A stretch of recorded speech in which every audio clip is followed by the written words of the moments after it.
오늘 말씀은 갈라디아서 2장 11절에서 21절까지 말씀입니다.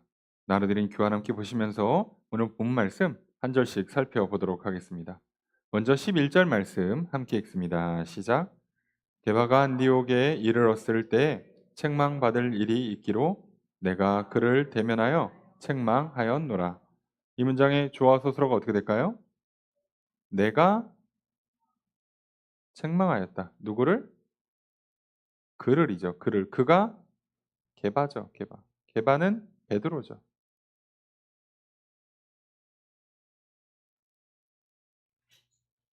자, 갈라디아서는 우선 갈라디아 교회에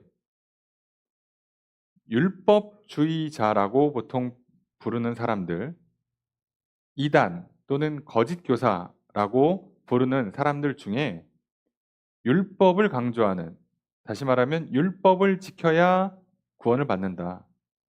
그리고 그 율법 중에서는 할례부터 시작해야 된다라고 말하는, 그래서 할례를 강조해서 할례파라고도 불리는, 그래서 갈라디아 교회 안에 들어와 있는 거짓 교사, 이단 사상, 할례파, 율법주의자, 뭐라고 불러도 같은 말입니다.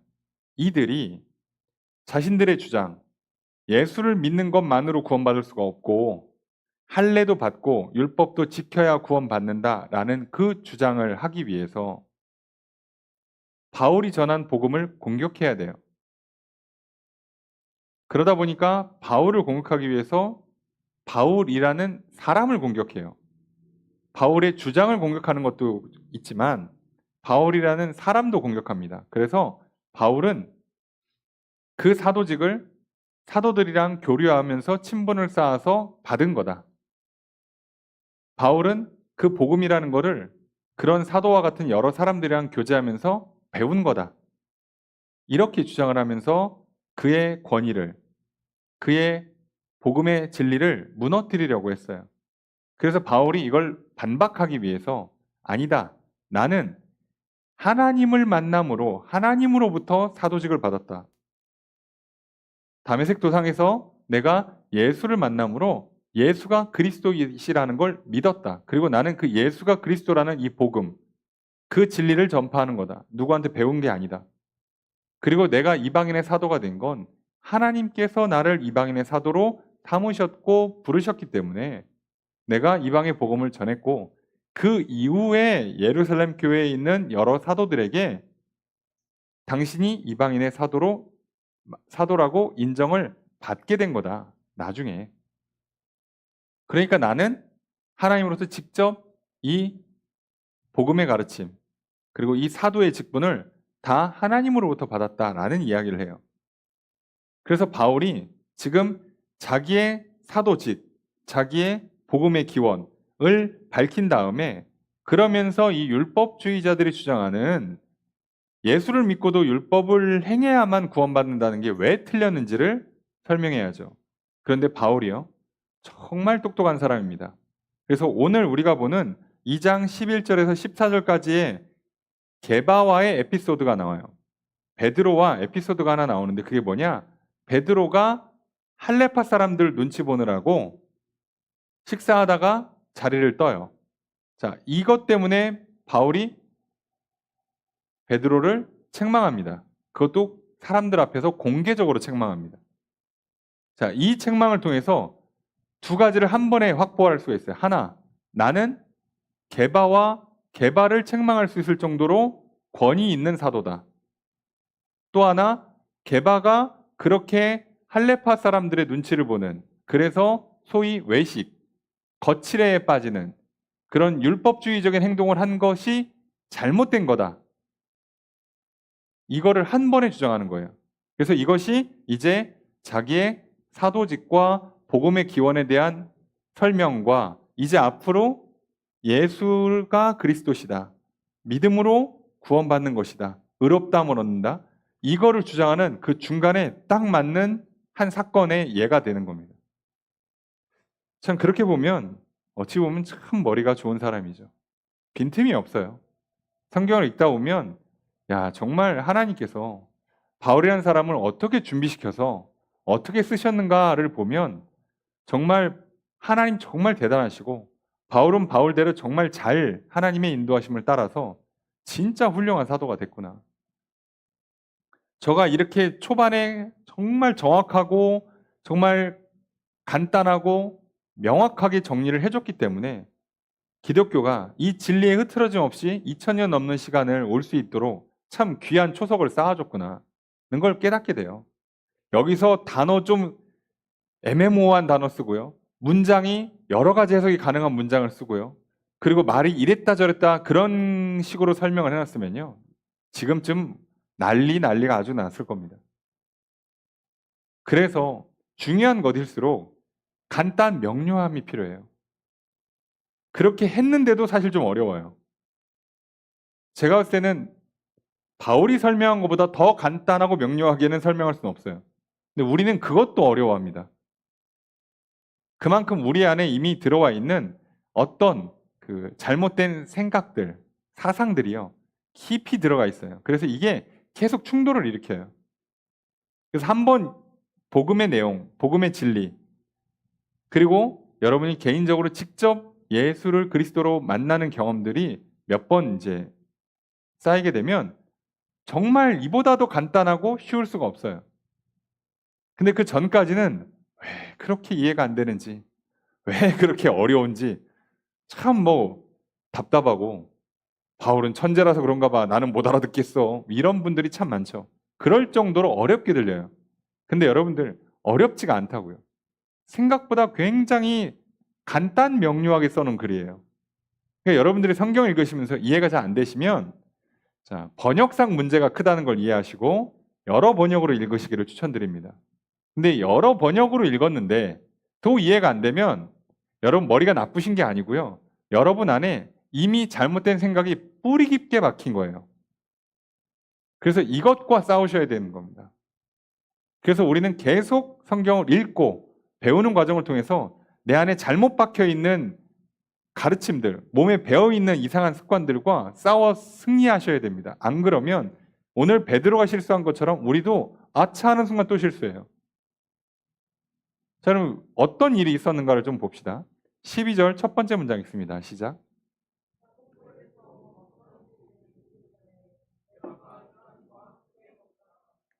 저수로 어떻게 될까요?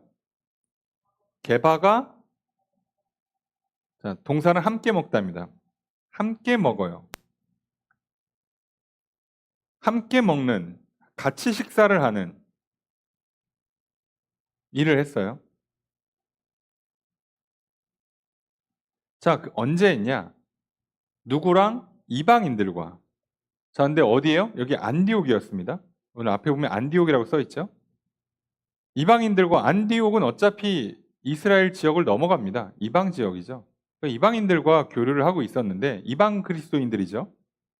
이방 성도들과 함께 식사 규제를 하고 있었는데 그때 야고보에게서 온 어떤 이들이 이르기 전에라고 되어 있어요. 자, 이게 좀 오해의 소지가 있는 문장입니다. 왜냐하면 야고보에서 온 사람들이 누군지가 명확하지가 않아요. 그럼 이 사람들은 어쨌든 베드로가 자리를 피할 만큼 아주 그 소위 강성인 사람들, 조금 극단적인 사람들이라는 뜻이에요. 율법주의에 있어서만큼은 굉장히 강하고 그 극단적인 모습을 보여주는 사람들이었다는 거죠. 누군지 몰라요. 그런데 그러면 이 문장 때문에 야고보가 파견을 보냈다. 베드로 감시하라고? 이러면 또 말이 안 돼요. 왜요? 예루살렘의 실질적인 수장, 교회의 상징적이고 사도로서의 대표는 베드로지만 예수님의 친동생이었기 때문에 야고보 사도는 예루살렘 교회의 행정적으로, 실제적으로는 수장이에요. 이 두 사람이 제일 중요한데 베드로와 야고보가. 그런데 우리는 알고 있는 것처럼 바울이 선교 보고 1차 선교회 끝나고 보고하러 공에 왔을 때 베드로는 이미 욥바에서 환상 보고 고넬료에게 복음을 전하고 성령 임하는 걸 봤고 그래서 이 공회 때 뭘 허락해 준다고요? 바울은 이방인의 사도로 공인해 주고 이방인들에게도 하나님이 복음을 전파하시고 구원하신다는 거 인정하고 이방인들에게 믿음으로 구원받는 거고 예수를 그리스도로 믿어서 구원받는 거지 할례 또는 율법을 지키는 것은 상관없다라고 공인해 줘 버려요. 그럼 이거를 누가 했다고요? 베드로와 야고보가 했습니다. 이거 해놓고 나서 나중에 베드로가 안디옥에 가니까 야고보가 감시하러 사람을 붙여요? 그럴 리는 없겠죠. 그런 이중적인 사람일 리는 없어요. 그러면 벌써 교회 분열 나고 난리가 났었을 겁니다. 근데 그게 아니라면 그럼 이 사람들은 뭘까라고 하면 그 야고보에게서부터 왔다는 건 야고보가 보냈다는 뜻이 아니고요. 야고보가 예루살렘 교회의 수장으로 있을 때에 예루살렘에서 온 사람들이라는 뜻을 얘기하는 걸 가능성이 높아요. 그러니까 야고보랑 직접적으로 상관이 있는 사람들이 아닌 거예요. 아닌 겁니다. 자, 근데 이들은 왜 베드로 뒤를 캤냐? 할레파 사람들이에요. 율법주의를 주장합니다. 율법을 지켜야 구원받아. 예수 믿어도 할례 받아야 돼. 이런 사람들이었던 거예요. 그래서 베드로 뒤를 따라다니면서 사사건건 방해하려고 했던 거죠. 그래서 아마도 베드로가 이 사람들 질려가지고 하도 뭐라고 하고 괴롭히고 뭐 난리를 치고 우리를 치면은 툭하면 뭐 고소 고발, 예? 뭐 인터넷에 글 올리고 댓글 달고 생 난리가 나니까 베드로가 그래서 이 사람들을 두려워했을 가능성이 높아요. 베드로가 누구 무서워하고 그럴 성격의 사람이 아닙니다, 여러분. 베드로 보통 성질이 아니에요. 다혈질의 대명사입니다. 베드로가 지금 사람 무서워서 피하겠다는 게 아니잖아. 하도 시달리니까 아우, 내 진짜 지겨워서 너무 괴로워서 아유, 내가 차라리 저 사람들이랑 논란 일으키느니 엮이느니 자리를 뜬다. 이랬을 가능성이 높은 거예요. 자, 그래서 실제로 어떻게 하냐? 12절 두 번째 문장 있습니다. 시작.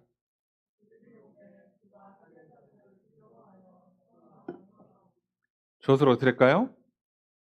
그가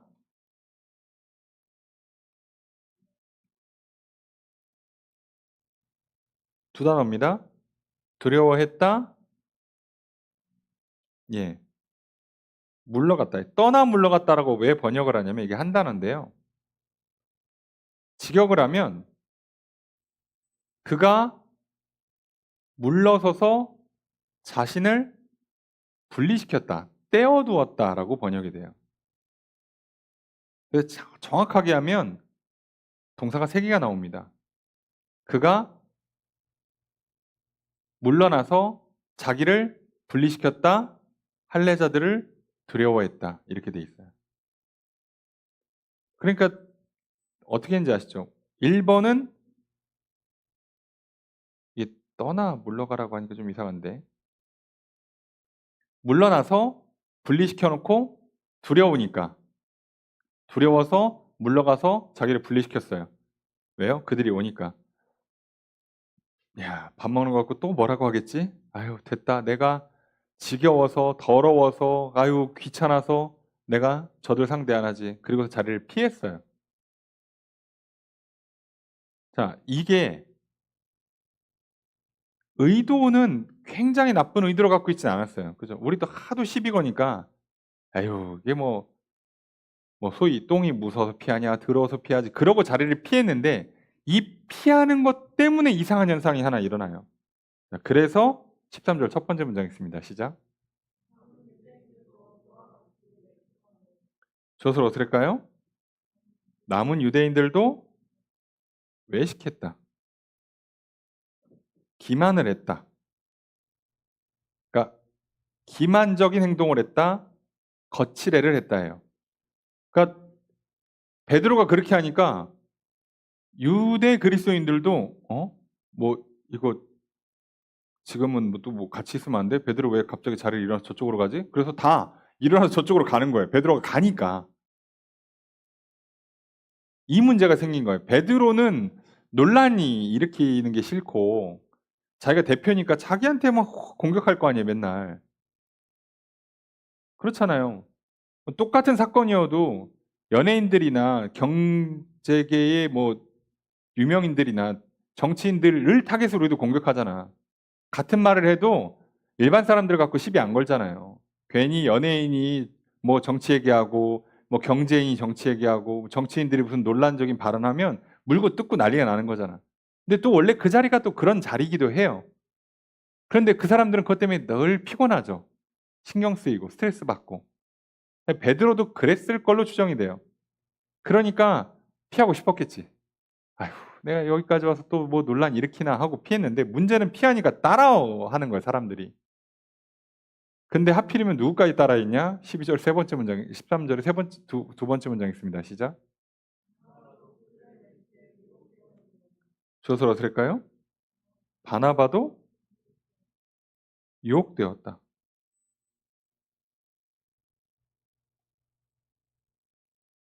바나바도 이게 직역하면 함께 끌려갔다예요. 다 일어나서 우르르 가니까 하고 자기도 간 거야. 자, 근데 여기서 바나바는 지금 사실상 안디옥에서 위치가 뭐예요? 안디옥 교회 담임 목사입니다. 자, 이제 이 일이 지금 이렇게 돌아버린 거예요. 아니, 베드로가 하도 공격하는 할레파 사람들이 와서 또 같이 밥 먹는다고 뭐라고 하겠지? 아유, 됐어. 피곤하다. 내가 자리를 뜨지 뭐. 그래서 자리를 피했는데, 피한 거 보니까 사람들이, 원래 같이 앉으면 안 되는 거였어? 하고 우르르 가니까, 바나바도 베드로 가니까 따라간 거예요, 그냥. 어떻게 생각해 보면. 그 장면이요. 엄청난 문제를 야기해요. 그럼 왜 오늘 우리가 성경에서 계속 강하고 담대하라고 하시는지 아시겠습니까? 좀 피곤해서 아우, 내가 이렇게까지 해야 되나? 그 사소한 틈이요. 진리를 무너뜨려요. 여러분, 그러니까 진리라는 건요. 어차피 그게 기준이 되기 때문에 여기는 타협할 수가 없어요. 여러분 생각해 보세요. 내가 복음만 전하면 저 사람이 계속 싫어해. 안전할 겁니까? 내가 자녀한테 뭐 약을 주면 애가 계속 싫어해. 그럼 약을 안 줄 겁니까? 병 안 낫게 할 거예요? 공부하라 그러면 계속 싫어해. 그럼 공부 안 시킬 거예요? 너 좋은 대로 해라. 이러냐고. 진리는 어차피 타협할 수 있는 내용이 아니잖아요. 그러니까 좋아하고 싫어하고의 문제가 아니라 끝까지 싸워야 되는 문제예요. 그런데 바울이 여기서 바나바가 아니죠. 베드로가 한 번 물러서니까 베드로라는 대표가 물러서니까 우르르 다 무너지는 거예요. 이 한 번에. 그런데 끝까지 싸우는 사람이 하나 있죠. 바울이라고. 바울이 여기서 어떻게 합니까? 그 현장에서 했을 가능성이 높아요. 그래서 14절 함께 읽습니다. 시작.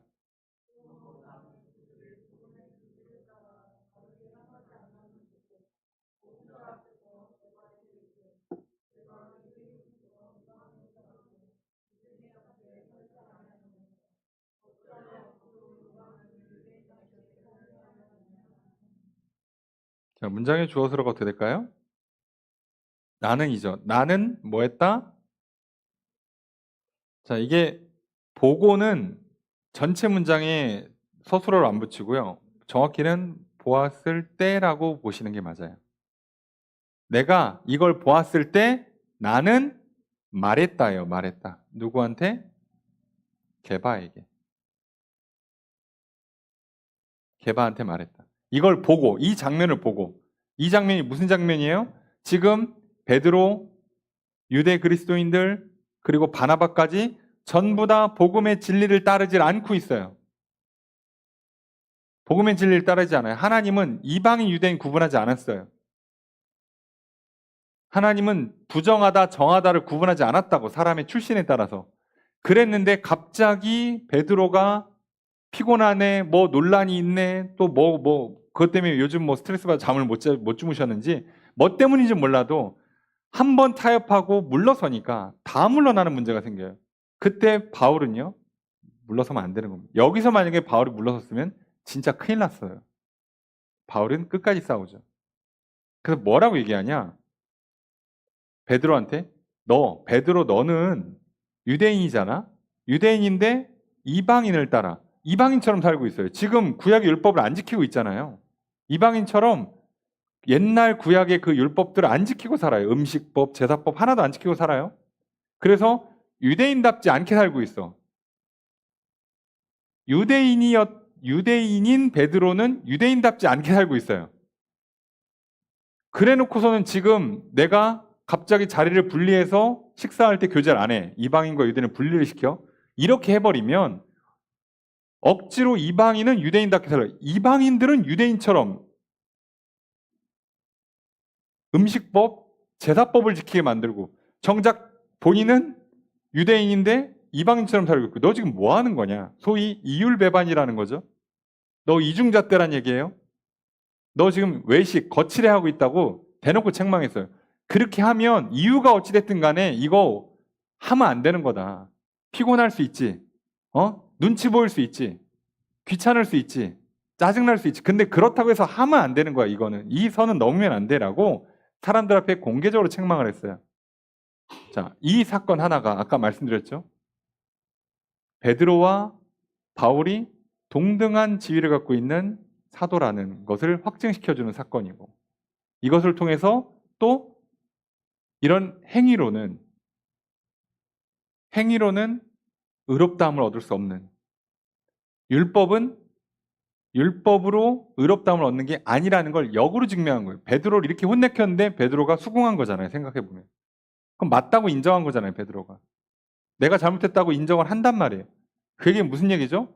아, 우리가 음식법, 제사법을 따를 필요가 없는데 또 내가 옛날 습관이 또 옛날 버릇이 무서워서 한 발 물러섰더니 옛 습관이 나와버렸네 라고 하는 거잖아요. 이 장면을 보여주면 한 번에 두 개를 다 설명할 수 있는 겁니다. 이 사건을 예를 들어요. 그리고 나서부터 이제 살짝 이론으로 들어가겠죠. 자, 봐라. 그러니 내가 사도가 맞고 내가 복음을 제대로 전하는 게 맞아. 그러면 다시 한번 얘기할게. 니들이 말하는 할례를 비롯한 율법을 지켜도 하나님 앞에서 의롭다함을 받을 수 없어. 이 얘기하는 겁니다. 15절 읽습니다. 시작. 주엇을 어찌할까요? 우리는 유대인이다. 이다. 아니다. 이방인이 아니다. 근데 이방인이라고 안 하고 이방 죄인이라고 그랬어요. 자, 유대 사고에서는 유대인들은 날 때부터 선민이에요. 선택받은 백성이에요. 그러니까 본인들은 그냥 의인이에요. 게다가 어려서 태어나면 8일 만에 할례를 받습니다. 의인이에요. 그런데 이방인들 언약 백성도 아니고 할례도 안 받아요. 그러니까 이 사람들은 날 때부터 죄인이라고 생각해요. 이 유대인은 이렇게 사고한단 말이에요. 자, 그러니까 유대인들은 생각해보면 우리는 나고 나서 8일 만에 할례 받고 나면서부터 율법을 따라서 절기도 지키고 뭐 율법을 지켜 행해왔어. 그러면 이 사람들이요. 그렇게 율법의 행위를 잘 따라왔다면 굳이 예수 믿을 필요가 있을까요? 그걸로 의롭다함을 얻을 수 있었다면 굳이 예수를 믿을 필요가 없죠. 왜요? 그렇게 살아도 의롭다며. 그럼 그렇게 살아도 천국 간다며. 그렇게 살아도 하나님이 문제를 삼지 않는다면서. 왜? 지금 잘하고 있다는 뜻이잖아요. 내가 어려서 유대인으로 태어나서 할례 받고 율법을 지키며 잘 살아왔다면 난 자동 천국이에요. 나 하나님께서 날 죄인이라고 안 부를 거라고. 근데 왜 하나님께서 이스라엘 백성들에게 메시아를 보낸다고 하셨을까? 근데 왜? 그게 됐다면 굳이 메시아 구원자가 왜 와야 되냐고. 그냥 할례 받고 제사 드리는 것으로 의롭다함을 인정받는다면 메시아 구원자가 왜 오냐고요. 우리도 쉽게 얘기하면 내가 학교 가서 교과서와 EBS로 공부해서 전교 1등을 할 수 있으면 왜 학원을 가냐고, 왜 과외를 받냐고, 과외 선생님이 왜 오냐고 우리 집에. 이해가 되십니까? 받을 필요가 없잖아요. 도울 필요가 없어. 근데 하나님은 심지어 내가 보내줄게. 니들 안 되니까 내가 보낼 거야 라고 했어요. 하나님 왜 보내냐고 그러니까. 됐다면 하나님도 보낼 이유가 없고요. 됐다면 이 사람들도 메시아를 받아들일 이유도 없어요. 근데 구약에서 계속 메시아 보낸다고 선지자들 예고했고 그리고 선지자 왔을 때 심지어 지금 유대 그리스도인이든 이방 그리스도인이든 그리스도인들은 예수를 그리스도로 받아들였어요. 왜? 행위로는 의롭다함을 못 얻으니까요. 그 얘기입니다. 역으로 설명하는 거예요. 역으로. 이게 됐으면 하나님이 도와주겠냐? 혼자서 잘할 수 있으면 도와줬겠니? 그리고 혼자서 잘할 것 같으면 니들은 도움을 받겠니? 니들도 몇백 년 동안 맨날 구원자를 보내서 기도했잖아. 니들이 문제를 풀 수 있었으면, 최소한 정치적 메시아라 치면 니들이 스스로 독립을 하고 유지할 수 있어서 로마랑 싸워서 이길 수 있었으면 기도를 했겠니? 니들이 스스로 죄의 문제를 풀 수 있었으면 구원자를 보내달라고 기도했겠니? 안 됐잖아, 니들도. 그 얘기예요. 어차피 그러니까 니네 할례 받고 율법 지켜봐야 안 된다는 얘기잖아. 니들도 알지.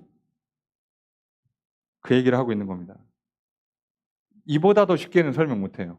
그러니까 이게 제가 쓴 바울이 하는 설명이요. 가장 오류가 안 나는 범위 내에서 가장 쉽게 설명하는 겁니다. 이게 오류를 안 만들 때에는요, 필연적으로 어려워질 수 있어요, 문장이. 하지만 오류를 안 만드는 선에서 낼 수 있는 가장 쉬운 표현을 하고 있는 겁니다. 자, 우리 유대인이야. 죄인 아니었어. 그런데 16절 첫 번째 문장 있습니다. 시작.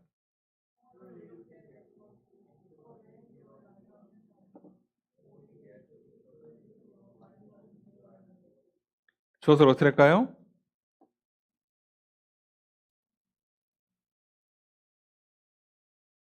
주어 서술어. 자, 주어가 애매하면 서술어 봐야죠. 서술어 알았다예요. 알았다. 뭐를? 이거를. 주어 뭘까요? 주어 뒷문장에 붙어 있습니다. 주어는 우리입니다. 우리. 우리도 알았다. 지금 우리는 누구예요? 유대인. 유대인. 유대 그리스도인 말하는 겁니다.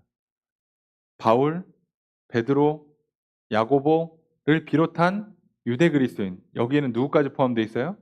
할렙을 주장하는 율법주의자인 이상한 가르침을 하고 있는 그리스도인들도 포함이죠.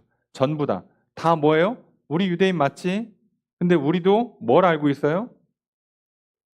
예수 그리스도를 믿음으로 말미암아 사람이 의롭게 된다. 율법의 행위로 안 되는 거 알잖아. 니들 알고 있잖아. 됐니? 이스라엘 역사에 된 적이 있어? 없잖아. 한 번도 사람이 율법의 행위를 완벽하게 해서 의롭다함을 얻은 적이 없잖아. 이거 예전에 로마서인가 할 때도 설명드렸던 것 같은데요. 율법의 행위로 의롭다함을 왜 못 얻냐면 우리가 일시적으로는 완벽하게 수행할 수 있어요. 근데 율법의 행위로 의롭다함을 얻으려면 기본적으로 무슨 얘기냐? 시험 볼 때 100점 만점이에요.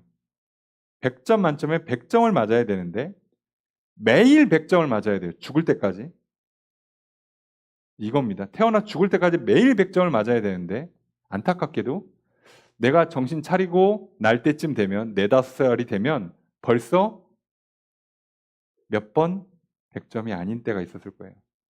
자, 그러니까 나는 100점이 기준이란 말이에요. 율법의 행위라는 건. 이걸 다 지켜야 되니까.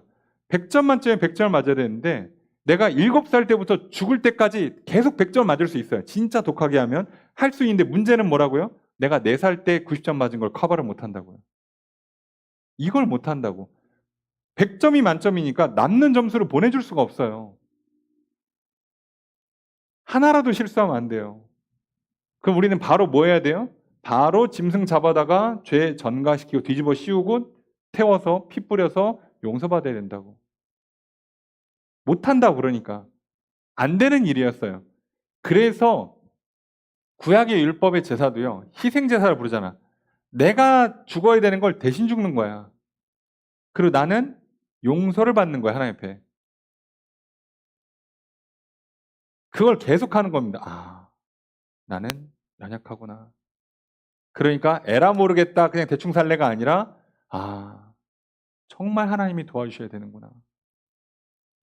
그리고 아무리 애를 써도 한계가 있구나. 겸손해야겠다. 늘 조심해야겠다. 이렇게 살려고 만든 제도예요. 그랬더니 사람들이 열심히 살아서 한번 죄 안 짓고 살아야지 이러고 앉아있는 겁니다. 의도와 다르게. 왜요? 교만하니까요. 사단이 속이고 있으니까. 할 수 있어. 너 잘할 수 있어. 너 독하잖아. 너 성실하잖아. 너 훌륭하잖아. 너 사람들 앞에 자랑 한번 해야지. 할 수 있어. 이렇게 할 때 넘어가는 거예요, 사람들이. 아니라는 거죠. 안 된다는 겁니다. 근데 그거를 오히려 유대인들이 더 잘 알아요. 왜요? 이스라엘 역사 내내 실패했거든. 단 한 번 정치적 독립도, 정치적 구원도 성공한 적이 없죠.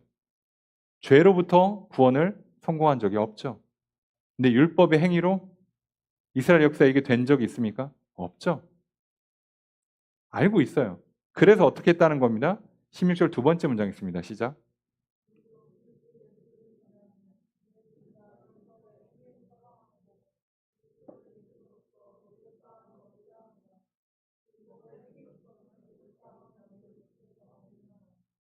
주어수로가 어떻게 될까요? 우리도 그래서 믿는다예요. 아니 우리는 태생이 유대인이라니까. 날 때부터 할례 받고 율법을 지키는 사람들이라니까. 근데 왜 우리가 예수를 믿냐고. 왜? 못하니까. 그 율법의 행위로는 의롭다함을 못 얻으니까. 그래서 우리가 그리스도 예수를 믿는다. 왜? 이유 첫 번째. 율법의 행위로가 아니라 믿음으로써 의롭다함을 얻으려고. 왜 믿음으로써 의롭다함을 얻냐? 두 번째 이유는 행위로서는 의롭다함을 얻을 수 있는 육체, 인간이 없으니까. 완벽할 수가 없으니까 인간은. 이 얘기입니다. 사람들이 착각해요. 왜요? 이게 한국 같은 경우는 이미 벌써 유교 문화권에 오랫동안 유교와 불교의 문화를 형성해 놓고 있으니까 뭔가 착하고 성실하게 그래도 나름 양심적으로 다른 사람들이 볼 때 인정받을 만하게 하늘을 우러러 한 점 부끄러움이 없이 자 이렇게 살면 잘하고 있다고 생각을 하는 거예요. 여기서 문제가 생기죠. 잘하고 있다가 누구 기준이라고요? 우리끼리 기준한 거예요. 저 정도면 훌륭해. 야, 저 사람은 훌륭한 사람이야. 우리 효자라고 하자. 효녀라고 하자. 야, 저 사람은 저기 뭐 부모 잘못을 효부라고 하자. 이렇게 인정해 주자. 그 시부모를 잘못했어. 이렇게 인정해 주자. 막 기념비 세워 주자. 할 수 있는데 이거 누가 정한다고요? 사람들끼리 정하는 거예요. 근데 파고 들어가 보면 완벽할 수가 없잖아요, 사람이. 그런데 율법 행위라는 건 완벽해야 돼요. 하나도 죄를 지면 안 된다니까. 자, 이겁니다. 그래서 유대인들 중에서도 예수를 믿고 구원받는 사람들이 있었던 거죠. 아니, 그렇잖아. 율법 행위로 의로움을 얻을 수 있다면 굳이 예수 믿을 이유가 우선 없어요. 나중에 뒤에 가면 알겠지만 하나님도 예수를 보내줄 이유가 없어요. 그 얘기 또 나옵니다. 둘 다 이유가 없어요. 우리는 받아들일 이유가 없고 하나님은 보내줄 이유가 없는 거예요. 왜요? 할 수 있었다면. 내가 혼자 교과서 EBS로 수능 만점을 맞을 수 있었다면 내가 과외 선생님과 공부할 필요도 없고 부모님도 과외 선생님 보내줄 필요가 없는 거예요. 그럼 꿈과 소망입니다. 만약에 저희 자녀가요. 예? 교과서 EBS로 전국 수석을 한다. 한 문제도 안 틀린다. 제가 돈이 있든 없든 과외 선생님 왜 보냅니까? 자기가 알아서 잘한다는데. 예? 오히려 방해가 되지 잘못하면. 누가 보내요 그걸? 아주 그냥 그래 봤으면 좋겠네 그냥. 예? 하나님 입장에서도 예수를 안 보낼 정도로 이스라엘 백성들 잘했으면 얼마나 좋았겠어. 반대로 생각해 보면 얼마나 좋아요 이러면. 서로 좋지 안 보낼 수 있으면. 근데 이게 안 되니까. 처음부터 안 되는 거 아니까. 우리가 이걸 잘 기억하셔야 돼요. 진짜 겸손해야 됩니다. 여러분 제가 머리 쓸 때요. 머리 쓰고 인생 살아가기로 결정하셨으면 정말 끝까지 그렇게 하시라고 말씀드렸잖아요. 아침마다 시나리오를 아침에 밥 먹을 경우의 수를 한 10,000가지쯤 생각하시고요. 밥 먹고 나서 내 몸에서 일어날 반응을 한 100가지쯤 시나리오 쓰시고요. 이렇게 사셔야 된다고요. 그 정도 할 자신 있으면 하시고요. 아니면 어차피 내 계획과 내 예상을 넘어가는 일들이 내 인생에 벌어진다. 그러면 나는 이 내 인생의 문제를 예측 통제할 수가 없다. 인정하시면 은혜를 구하세요. 살려주십시오. 생명을 주십시오. 복을 주십시오라고. 나 살려달라고. 나 도와달라고 생명과 복을 구해야지. 계산기 두드려봐야 내 계산 범주를 넘어간다고. 왜 하냐고요, 그걸. 그러니까 그분이 하라는 범위 내에서만 계산하는 거니까. 너는 요것까지만 생각해. 나머지는 더 생각 안 해도 돼. 그것만 하시라고, 그것만. 그럼 성경에 우리한테 계획을 세우지 말라고 돼 있진 않아요. 너네 계획도 세우지 마. 아무것도 모르는데. 이렇게 하지 않아요. 계획을 세우지만 그 계획은 믿지 말라고 그랬잖아요. 계획을 세우고 가지만 발걸음을 인도하는 건 하나님이시다. 그냥 너는 계획서 쓰고 계획서 따라 가. 근데 갈 때마다 쓸 때 기도하고 계획서 따라서 인생을 진행할 때 기도하고 그랬더니 하나님이 거기 말고 오른쪽으로 한 걸음 더 와. 그럼 그렇게 가는 거예요. 인간이기 때문에 계획이 필요할 뿐이지 계획대로 안 돼요. 우리의 핵심은 하나님의 뜻을 따라 하나님의 손을 잡고 인도하심을 따라가는 게 핵심이죠. 그런데 우리가 완벽하게 소통하지 못하는 문제도 있고 현실적인 문제도 있으니까 어느 정도 계획은 세우시라고. 그리고 계획을 믿는 게 아니라 계획표를 가이드라인으로 삼아서 이제 손잡고 가는 거예요. 손잡고 갔는데 오늘 2시에 밥 먹기로 했는데 아이고 빨리 도착했네. 그럼 1시에 먹어야지. 우린 2시에 밥 먹기로 계획서를 썼으니까 식당에 일찍 도착해서 1시에 도착했는데 1시간 기다립니까? 누가 그렇게 해요? 그죠? 그러면 밥 먹자. 그리고 뭐 2시에 밥 먹고 3시에 커피 마시기로 했는데 그럼 2시에 커피 마시든가. 아니, 밥 먹고 좀 낮잠 좀 자든가. 수정할 수 있잖아요. 자, 이렇게 하는 겁니다. 그 계획은 세워야 된다, 세우지 말라가 아니라 세워놓고 가되 믿지 말라고요. 계획서 들고 하나님 손잡고 가시는 겁니다. 그 기본이에요. 그러니까 안 된다는 거예요. 안 된다는 거. 그래서 믿고 가는 거라고 말씀드렸잖아요. 자, 그러면 이제 17절 읽습니다. 시작.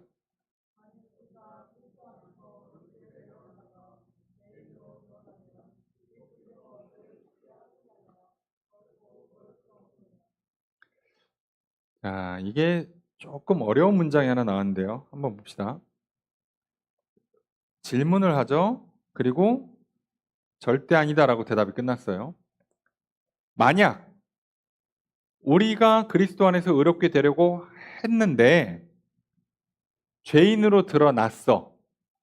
이게 지금 가정법이죠. 만약에 우리가 그리스도 안에서 의롭게 하려고 했는데 죄인이라고 드러났어. 그러면 그리스도께서 죄를 짓게 하는 거냐라고 물어봤어요. 그러니까 질문의 핵심은 그리스도께서 죄를 짓게 하는 걸까가 질문이에요. 앞에 조건은 우선 빼고 그리스도가 죄를 짓게 하는 거냐? 절대 아니라는 거예요. 그럼 왜 그리스도가 죄를 짓게 하는 거냐라는 질문이 나왔을까요? 그죠? 왜 그리스도께서 죄를 짓게 하는 거냐라는 질문이 나오는 것을 보여줘. 예. 자, 그래서 이게 왜 그러냐면 우리가 그리스도 안에서 의롭게 되려 하다가 우리가 그리스도 안에서 의롭게 되려고 했어. 그럼 뭐 한다고요? 어떻게 의롭게 된다고? 그리스도 안에서 예수를 그리스도로 믿어서 의롭게 돼요.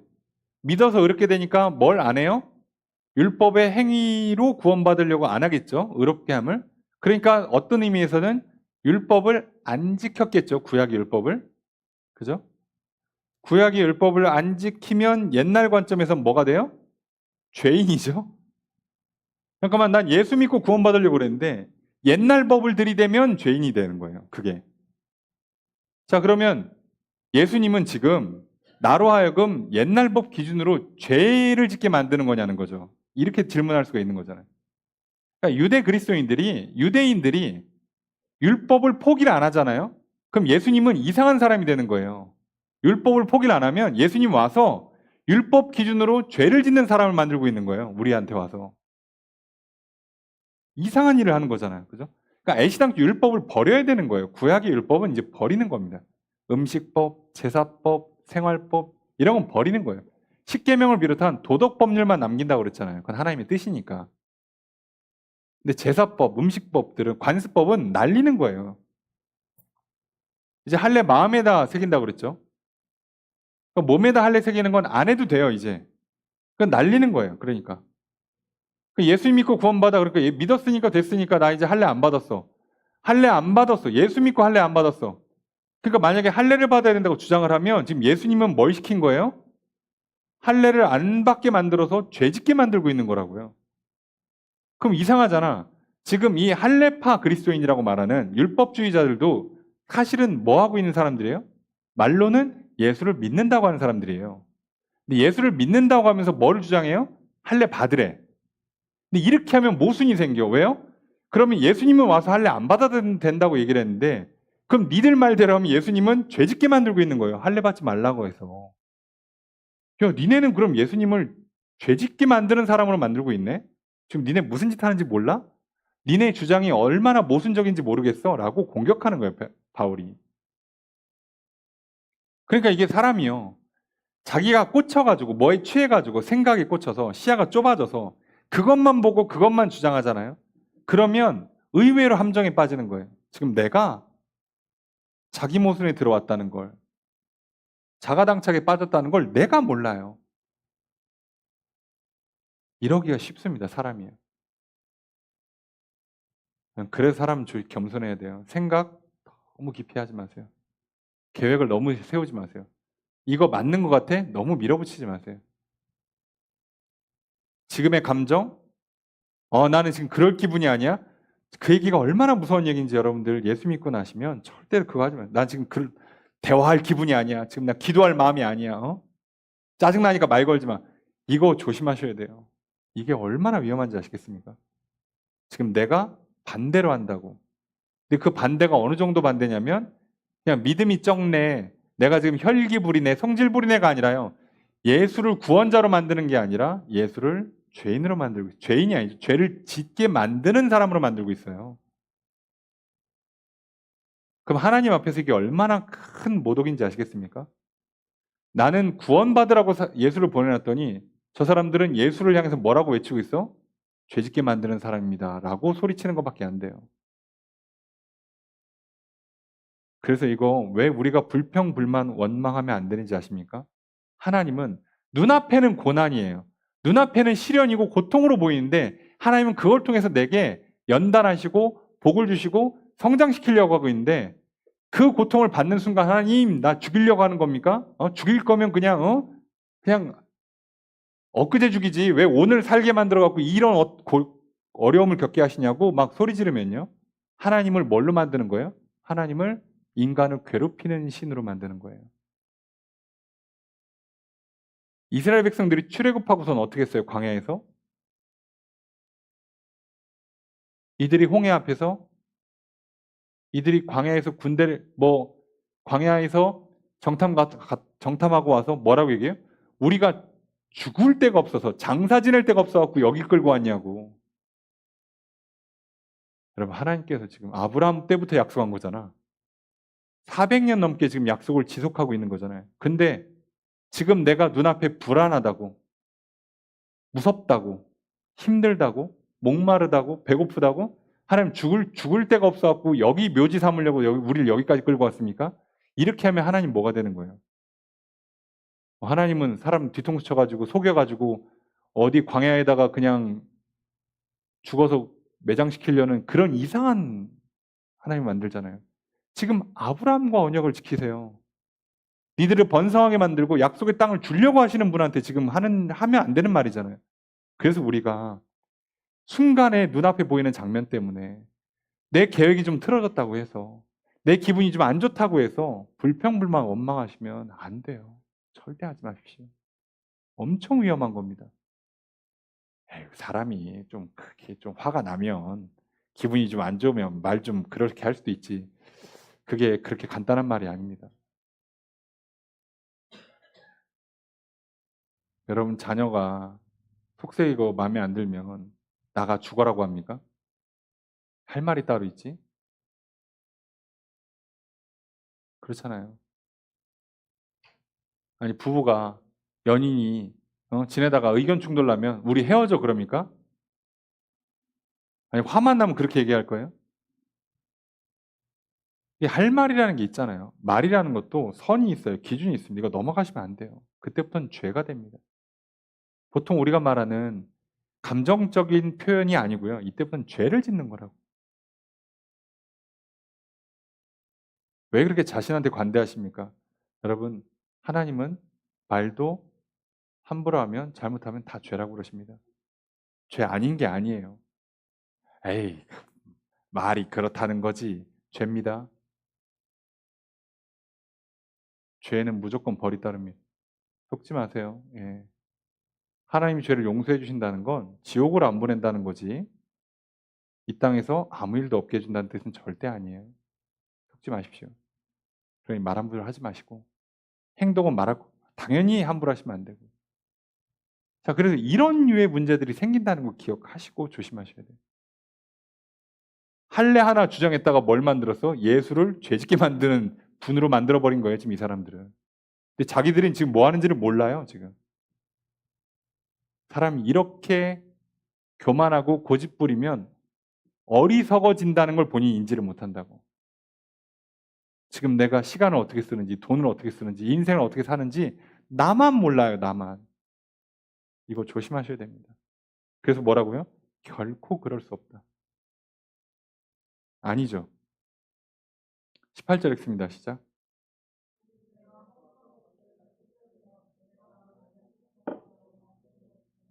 자, 만일도 붙어 있죠. 주어를 어떻게 할까요? 내가 만드는 거다. 뭐를? 나를 죄 짓는 사람으로 만드는 거다. 뭐 하면? 내가 부셔놓고 내가 세우면 나는 죄 짓는 사람이 되는 게 맞아요. 스스로 죄 짓는 사람이 되는 거야. 내가 부시라고 그러고 다시 만들어. 그럼 뭐 하자는 거야? 왜 부셨을까? 잘못 부신 거죠? 그죠? 부셔놓고 다시 지으라고 했으면 내가 잘못 부신 거를 인정하는 거잖아요.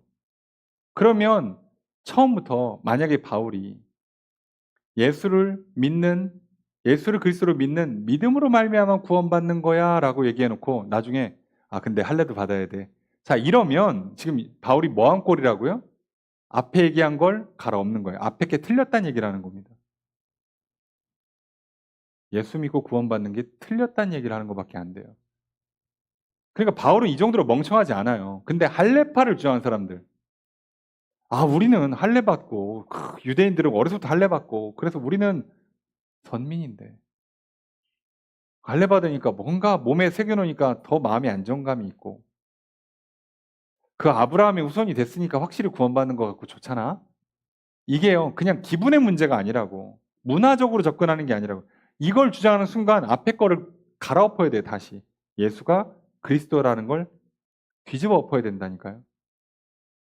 그래서 하면 안 되는 거예요. 그래서 얘기하죠. 이거 얘기하면 내가 스스로 죄를 짓는 사람이 되는 거야. 그 얘기하는 겁니다. 19절 읽습니다. 시작.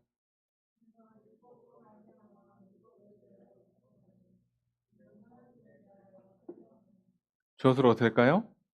내가 죽었다예요. 참 특이한 표현을 써요. 율법 때문에 율법에 대해서 죽었다. 율법으로 말미암아 율법에 대해서 죽었다. 자, 왜 그러냐? 근데 바울이요. 자기도 옛날에 열심히 율법을 지키며 살아봤죠. 예? 살아보니까 어떻게 됐어요? 안 됐죠, 잘. 잘 안 됐단 말이에요. 해보니까 율법으로는 안 되는 거를 깨달았어요. 그래서 난 이제 율법에 죽은 사람. 내가 해보고 나니까 안 돼. 그래서 나 다시는 안 해. 이렇게 하는 거죠. 내가 할 거 다 해봤거든. 죽어도 안 돼. 안 할 거야. 난 더 이상 안 할 거야. 바울이 율법에 관해서 이런 정도까지 해봤다는 거예요. 그리고 나서 알았지. 한계가 있구나. 야, 율법으로는 사람이 안 바뀌는구나. 아무리 절기를 다 지키고 말과 행동을 조심하고 그래도 그 본성이 안 바뀌는구나, 인간은. 존재가 안 바뀌는구나. 그 안에 있는 그런 교만함들, 그런 욕망들, 욕심들이 안 사라지는구나. 율법은 이걸 못하는구나를 바울은 아는 거예요. 나는 율법 때문에 율법에 죽었다. 해보니까. 그래서 내가 지금 왜 믿는다고요? 하나님으로 말미암아 살으려고. 근데 하나님을 믿으면, 예수를 그리스도로 믿어서 하나님 앞에 가서 의롭다함을 얻으면 이제 그 다음에 뭐가 일어나요? 하나님과 화목해지죠. 네, 그래서 하나님이 이제 뭘 주세요? 생명을 주시죠. 그리고 내 영혼을 다시 살려요. 뭘로? 믿음이 있는 존재로, 사랑이 있는 존재로 내 영혼을 바꿔놔요. 그리고 그걸 유지할 수 있도록 성령을 부어놔요. 나는 이제 어떻게 된 거예요? 산 거죠. 근데 이거를 오늘 본문에서는 뭐라고 표현하냐? 예수가 내 안에 들어와 사신다라고 표현해요. 표현만 다른 겁니다. 내 안에 예수가 들어와 사신다. 내 안에 말씀이 역사한다. 말씀이 충만하다. 성령이 충만하다. 내 안에 사랑이 충만하다가 사실상 같은 개념이에요. 그러니까 사실상 표현만 조금 다르지 근원으로 들어가면 같다고 보시면 돼요. 그래서 여기서는 예수가 들어오시는 개념으로 설명합니다. 어디에는 믿음이나 사랑으로 설명하고요. 또 어디에서는 성령 충만으로 설명합니다. 같은 거예요. 성령의 검이 말씀의 검인 거 아시겠죠? 예. 예수가 말씀이신 거 아시겠죠? 예. 예수 믿으면 하나님은 성령부터 보내주시는 거 아시겠죠? 자, 이렇게 가는 겁니다. 같은 개념이에요. 하나님은 사랑이시고, 예, 다 같은 개념으로 가시면 됩니다. 자, 그래서 죽고 사는 거예요. 그래서 20절 첫 번째 문장 있습니다. 시작. 주어서 어떻을까요? 내가 못 바뀌었다. 그리스도와 함께. 그러니까 들어왔으니까 같이 가는 거예요. 같이. 예, 이제 하나가 됐습니다. 모셔드렸으니까 이제 하나가 된 거예요. 자, 나도 같이 죽었습니다. 그리고 20절 두 번째 문장 있습니다. 시작.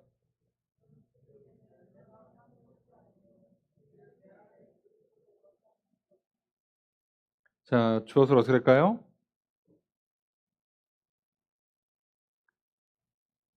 자, 이런 문장들이 조금 우리가 어색해서 그렇지. 내가 사는 게 아니다.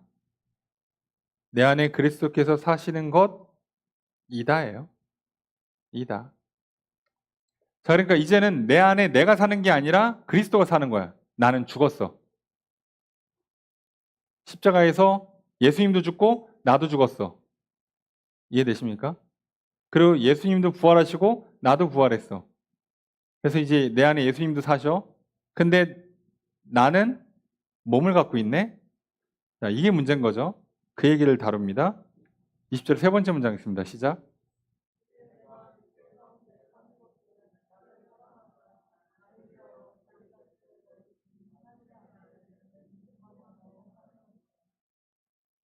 자, 주어를 어떻게 할까요?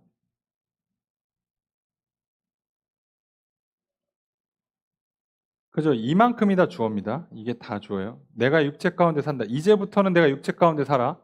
예나 지금이나 육체 가운데 사는데 이제는 바뀌었죠. 겉으로는 티가 안 나. 근데 속에서는 무슨 일이었어요? 예수님 오셔서 같이 죽고 같이 부활했어요. 자, 그래서 이제 무슨 현상이 일어났냐? 옛날에 나는 죽은 거예요. 예전에 나는 죽었습니다. 그리고 뭐만 남아있어요? 뭐만? 내 안에 예수님을 믿는 믿음으로만 살아요, 나는. 그래서 이제 실제로 내가 육체 가운데 살고 있지만 내가 사는 게 아니라 믿음으로 살고 있는 거예요.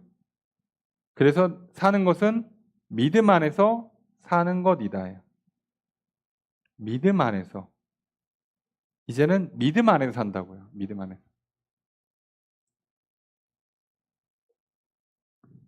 자, 믿어서 같이 죽고 믿어서 같이 부활했어요.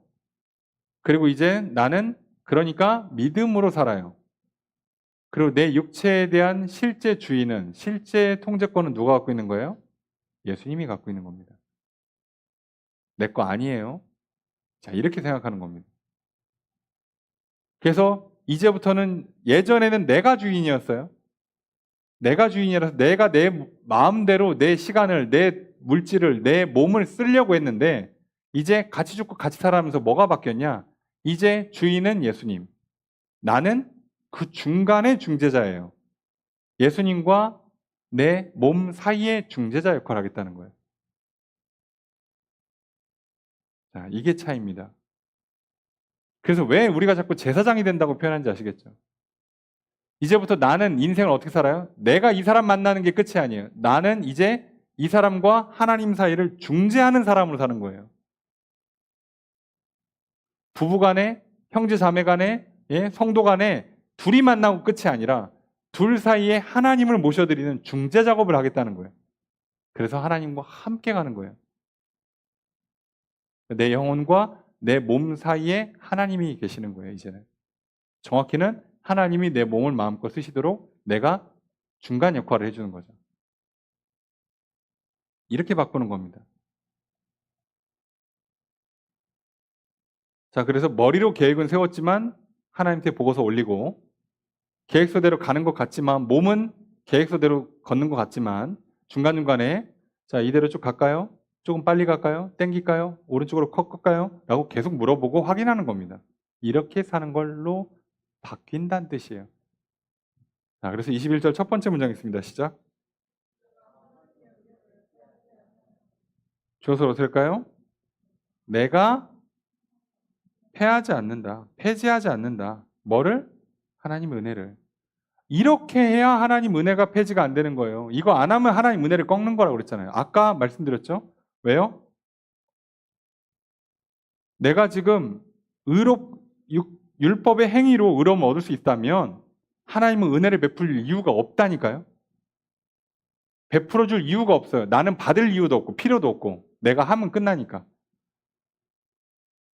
내가 내 몸을 제대로 컨트롤할 수 있어. 내 인생을 제대로 천국 같은 인생 만들 수 있어. 내가 이 사람과의 관계를 제대로 수립해서 살아갈 수 있어. 그러면 하나님 필요가 없어요. 하나님 은혜를 베풀어 줄 이유도 없고 나는 은혜를 받을 이유도 없어져요. 근데 하나님은 은혜를 베풀어 줬어. 왜? 필요하니까요. 나는 못하니까. 근데 내가 그걸 거절해? 제가 할 겁니다. 그러면 뭘 하는 거예요? 하나님의 은혜를 폐지하는 거라고요. 폐지하는 거라. 자, 할례를 주장하는 게 단순히 그냥 문화적으로, 심리적으로, 그래도 안 하는 것보단 하는 게 낫겠지? 이게 아니라 이 하나가 무슨 문제를 야기한다고요? 은혜를 폐지해버린다고. 하나님 은혜가 필요 없어요가 돼버리는 거예요. 이 한 번에. 이거 무서운 겁니다. 같이 가기로 했는데 옆에 사람이 도와줄까? 알겠는데 필요 없어. 나 혼자 할게. 왜 같이 하자고 한 거야 그럼? 그렇잖아요. 왜 같이 하자고 했냐 그러니까. 혼자 할 거라면 혼자 하지 왜 불렀냐고. 나 좀 도와줘라고 불러갖고 왔더니 아니면 내가 야 너 혼자 힘들어 보이네 도와줄게. 그래서 그래 고마워 도와주러 와 해서 갔더니 자 뭐 도와주면 될까? 필요 없는데? 왜 불렀냐고 그러니까. 그러면 또 잘하기라도 하든가. 하지도 못해 또. 도와준다 그러면 또 도움도 안 받겠대. 그러면 도와주러 온 사람을 무시하는 거잖아요. 그 성의를 무시하는 거잖아요. 자, 그 현상이 일어나요. 그래서 21절 두 번째 문장 있습니다. 시작.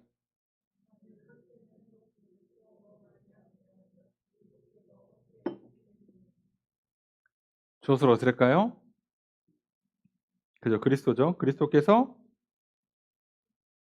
예, 헛되이 죽었다. 조건이 뭐면 율법으로 말미암아 의롭게 될 수 있다면 그리스도는 괜히 죽은 거예요. 안 죽으셔도 됐어요. 그랬다면. 그죠? 자, 내가 혼자 일을 끝낼 수 있다면 도와주러 온 사람은 괜히 오지랖 부린 겁니다. 그죠?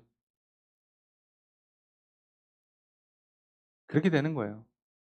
내가 혼자 할 수 있다면 도와주러 온 사람이 뻘쭘한 거예요. 근데 혼자 못해서 끙끙거리고 있는데 도와주러 왔는데도 도움을 안 받으면 이 사람은 어리석은 사람, 고집 있는 사람, 교만한 사람일 뿐이에요. 이걸 오히려 증명하는 거죠. 왜요? 도와주러 왔잖아. 왔는데도 도움을 안 받고 혼자 끙끙거리다가 일을 망쳐놔? 그럼 이 사람은 자기가 멍청하고 어리석다는 걸 자기 증명한 것밖에 안 돼요. 이젠 핑계할 것도 없지. 그죠? 예수님 이 땅에 오셨는데 내가 안 믿어. 그리고 나는 죄 짓고 살아. 나는 스스로 자유를 못 누려요. 죄에 매여서 살아. 육신의 특성에 매여서 살아. 성격 하나를 못 고쳐. 습관 하나를 못 고쳐. 늘 걱정, 근심, 불안이 있어. 불평, 불만이 있어. 원망이 있어. 시기 질투가 있어. 미움, 다툼이 있어. 그러고 살아. 그럼 이게 뭐라고요? 자기 증명한 꼴밖에 안 된다고. 나는 죄인입니다. 나는 무능합니다. 를 증명한 것밖에 안 된다고. 바울이 얼마나 정확하게 설명하는지 아시겠습니까? 할래? 별거 아니야? 받으면 좋지 뭐? 니네 인생 막 사니? 대충 살아? 할례를 받는 순간 하나님 은혜를 무시하는 거야. 기껏 도와주러 왔더니 뭘 왔어? 어? 내가 알아서 할게. 그게 할 소리입니까? 그러면 도와줄 필요가 없을 만큼 잘하든가 제발. 그렇잖아요. 잘하지도 못하면서 뭘 도와주러 왔어. 아, 됐어. 내가 알아서 할게. 진짜 못된 겁니다. 진짜 교만하고. 여러분, 내가 도움이 필요 없는 건 언젠지 아세요? 남을 도와줄 정도 돼야지요. 도움이 필요가 없는 겁니다. 이해가 되셨습니까? 내가 누군가를 도와줄 정도 실력이 안 되시면요. 나는 아직 한참 멀었습니다. 누구를 가르쳐 줄 수 있는 수준이 안 되잖아요. 그러면 이제 겨우 내 공부하는 겁니다. 겨우 내 공부. 아세요? 내가 누군가한테 가르쳐 주고 깔끔하게 설명할 실력이 없는데 누가 와서 도와준다 그러면 됐어. 내가 알아서 할게. 이게 얼마나 어리석고 교만한 건지 아시겠죠?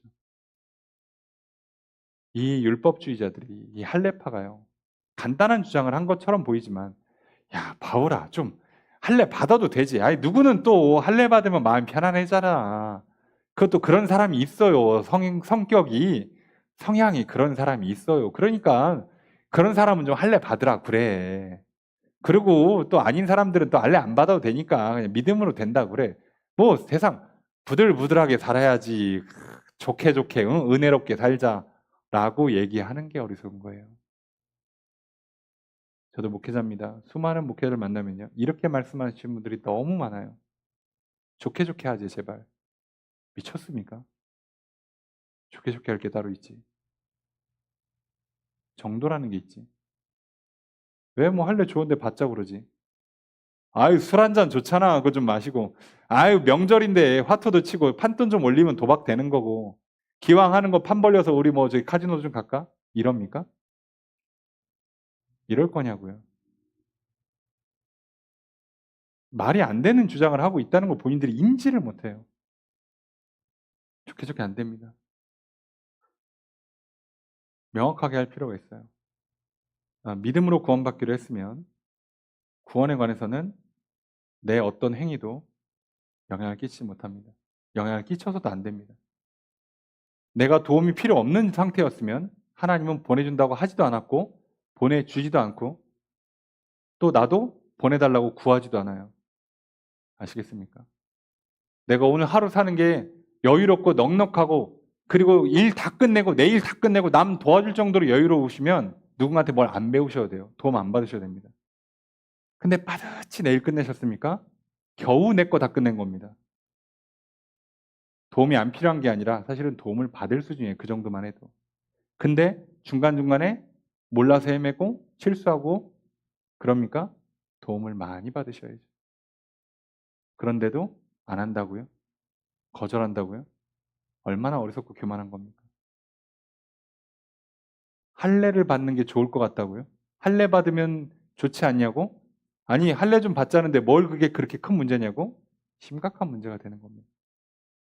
그래서 우리는 이걸 항상 기억하시면서 오늘 우리가 바울이 본격적으로 이런 설명들을 할 때 어렵다라고 접근할 게 아니에요. 내가 지금 이게 잘 이해가 안 된다는 건 내가 아직 이거를 머리로도 이해가 안 되고 삶으로도 경험이 부족하다는 뜻이에요. 아, 나는 이 용서받고 도움을 받는 하나님의 은혜를 많이 경험해야 되는구나.